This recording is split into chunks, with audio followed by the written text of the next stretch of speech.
Get this, since January 1st of this year, you and I have driven over 15 totally new SUVs, crossovers, or what you, me, and Kumo collectively refer to as baby buggies. Now, if the OEMs around the world are going to continue to foist these things upon us, why don't we at least have a little fun with it?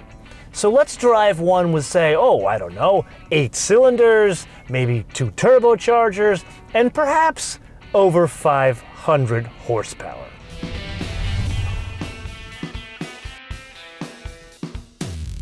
Here's a fun fact. You and I have driven a GLC before, yet it wasn't a special GLC. It didn't have the blessing from Alfred Melcher und Grossasbach, either as 43 or 63.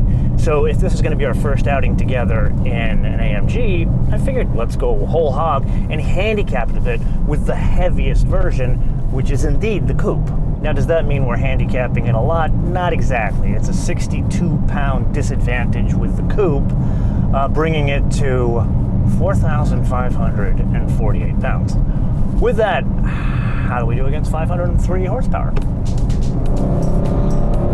There's a bit of hesitation there. I don't think it's the weight. I think it's the way it's set up with the transmission. Oddly, there is something unique about this engine and this packaging in that it's not like that E63 S-Wagon you and I drove together where it is explosive from zero.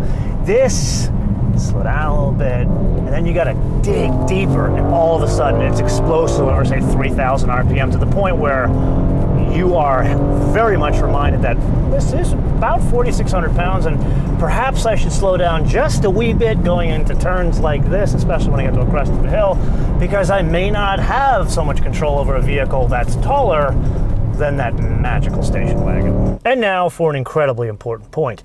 The black GLC you are looking at, the one with the incredibly cool wheels, this is what I would call the utility GLC, the reason why people would buy these things. It's still very much a full-fat AMG, so much so it's got a twin-turbo V8, but there's a catch, at least in the US. This body style is not on offer with the higher horsepower S V8, so it's only 469 horsepower if you want more utility. For one to get the S twin-turbo V8, you'd have to go to the Coupe, which means less utility. Now, me being a guy that has no practical sense whatsoever, I don't see this as a problem. But for those that do have a practical sense, that maybe have children, is that a problem? Let me know in the comments below. Santa Maria Madre de Dios, this thing sounds wonderful. But we already knew that from other AMGs. However, we already said this thing was almost 4,600 pounds, so let's find out really where that makes a difference.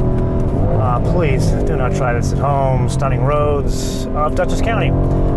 And there is a significant amount of composure. Yes, I am in the full-fat Sport Plus setting on everything, including the engine. Let's carry some speed going into this turn here. Surprising for a small SUV. That I didn't expect.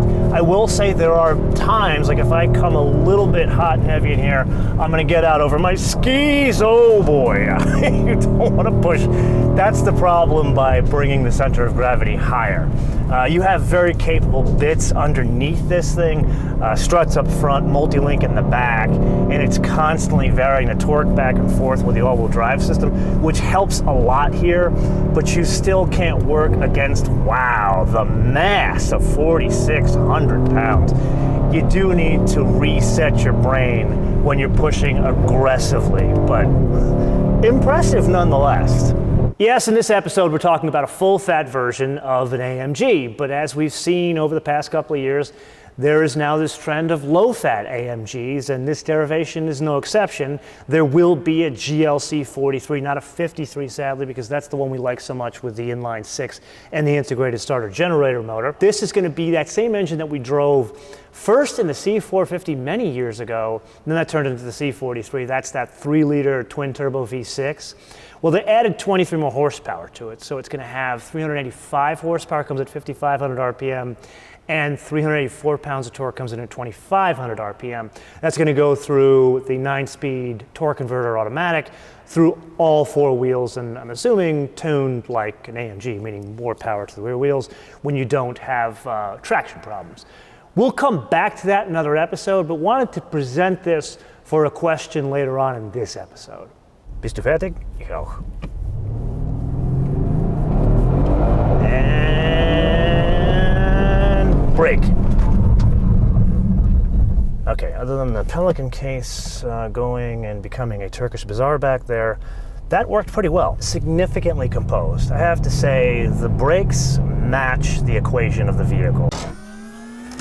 Yes, it is indeed that time again to play your favorite game and mine, the options game, with today's rather tall contestant, the 2020 Mercedes AMG GLC 63 S Coupe. Whew, a lot of names for a rather fancy baby buggy, $84,100. To that, we add a stunning shade of Designo Cardinal Red Metallic. Must see this in person, $1,080. Black Napa leather with gray accents, no charge. AMG carbon fiber trim. That is an additional $975 against an $84,000 base price. Anyway, moving on, AMG performance steering wheel and Dinamica. That's the suede around the steering wheel, $100. 21-inch AMG forged cross-spoke wheels, $2,250. Head-up display. Wow. Did we not say this is an $84,000 base price, but we still have to add $1,100 for a head-up display. 3-zone climate control, $760. Brushed aluminum running boards, very nice touch at $650. Inductive wireless charging and NFC pairing. Why this is optional on an $84,000 car, I do not know why, but it's $200. Wheel locking bolts. If you're going to spend almost $2,300 on your wheels, why not get the locking bolts for $150? AMG LED projectors, $275. Driver assistance package. That's the Distronic Plus, the pre-safe, that kind of stuff, $1,700. Parking assistance package, that's the Parktronic, the surround view system, the hands-free access, $1,290. Exterior lighting package, that's really the adaptive high beam assist, that's $800.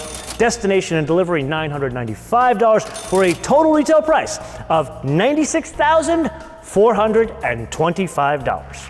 For a very fast, but rather small, baby buggy. As soon as I got home, I got a dirty look from the boss of the operation, because when I was in New York, I didn't go into the pedantic details of the differences between a 2019 and a 2020 GLC. So to appease that fickle fuzzball, here is a partial list. New headlights, new taillights. There are now 21-inch wheels on offer. That's a nice touch. The Mercedes Benz UX system that we played around with in the GLE and the GLS, that's now fitted as standard. And then on AMG models, the AMG steering wheel is fitted as standard. And then most importantly, that AMG control system that impacts the throttle mapping, the steering, the suspension, and most importantly, the traction, that now has a slippery mode. There are other things, but them's the highlights. Right now in the comfort mode, let's understand steering, and here, very much like any other GLC, let's go up to Sport Plus, see if we can understand any differences, carry a bit more speed going to some of these turns here.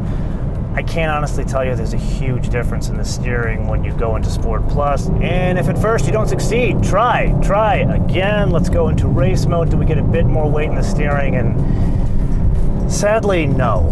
This is where the AMG equation lets down the overall package. Everywhere else kind of exceeds expectations, but here, I hate to give you the cliche line, but there is a vague on-center feel for this type of product.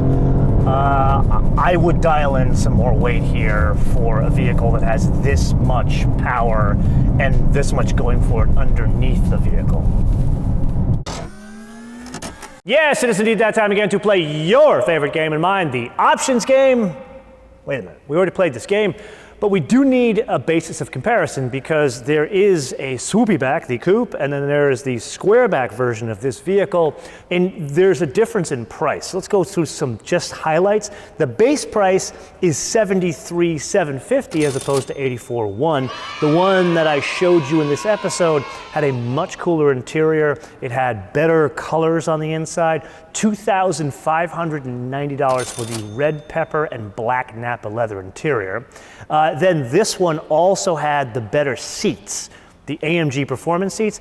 $2,500, I'd say worth every penny, which brings the total retail price of this vehicle, without a sunroof, I'd like to point out, $87,445. An important note about the ride quality in cases like this, where the in-house tuner is making modifications to a serial production vehicle that's really meant to be a practical vehicle to put your kids in. Usually the ride quality degrades because you're increasing the size of the wheels, but as part of that you are lowering the size or the height of the sidewalls. Those two things together, in combination with a stiffer suspension, makes the ride quality not great for families. This particular setup with these specific wheels, good trade-off, because I've spent a lot of time today on B roads like this, as well as on the New York State Thruway and on the stunning Taconic State Parkway. And overall, it is something one could put their wife, girlfriend, or grandmother in, and they wouldn't complain. I couldn't say that for example, an X3M. I just drove one of those. It wasn't on camera. It was a backup car for the M850, but it will knock your intestines out like a Z51 Corvette. This, not the case. So let's take stock. So far in this episode, we've driven a full-fat AMG GLC. We've talked about a coming derivation of a low-fat AMG GLC. We've played not one, but 2 rounds of the 1.5 rounds of the options game. But wait, there's more. When I was in Frankfurt, Mercedes introduced or told us about another derivation of the GLC, but this one's not going to be an AMG. It's a plug-in hybrid. It's a GLC 350E, 2-liter 4-cylinder engine. Doesn't sound as exciting. 208 horsepower, 258 pounds of torque. On the European cycle, so do not quote this for the US, it'll do somewhere between 28 and 39 miles of range, so it'll be a little less in the US. So it's kind of like a Chevy Volt, but 315 total system horsepower, and it has the exact same total system torque as this GLC 63 that we're driving today. So now knowing this, we've talked about what? 3 different derivations of GLC and kind of different flavors on the body. So if you had to choose between a GLC, would it be coupe or regular squareback utility? And then what propulsion system? Full-fat AMG, low-fat AMG, or a plug-in hybrid that has the same torque as the full-fat AMG, but can drive on full EV? Let me know what region of the world you hail from, what you would do with it, and which one you would choose. Let me know in the comments below or via our social media, MotoManTV all one word, MotoManTV all one word, Facebook, Twitter, and Instagram. Before you and I part ways for the day, I need to share with you a fun fact that I'm having a very hard time digesting. I was talking with a guy who runs all of product for AMG in the US. Proper car guy, also has an affinity for really good fried chicken. He shared with me that SUVs make up 54% of total Mercedes sales. And even more interesting, the GLC is the #1 selling vehicle Mercedes makes worldwide, and it eclipsed the C-Class just last year. Some would say those numbers are all fine and good. Me, as a proper car guy, I'm having a much harder time arriving at that destination. However, this brings us to a completely different destination, the reason for being of a rather bonkers vehicle like this. Because if all of a sudden the GLC is your best-selling vehicle, why wouldn't you make one that is blessed by Aufrecht, Melcher und großes Bach?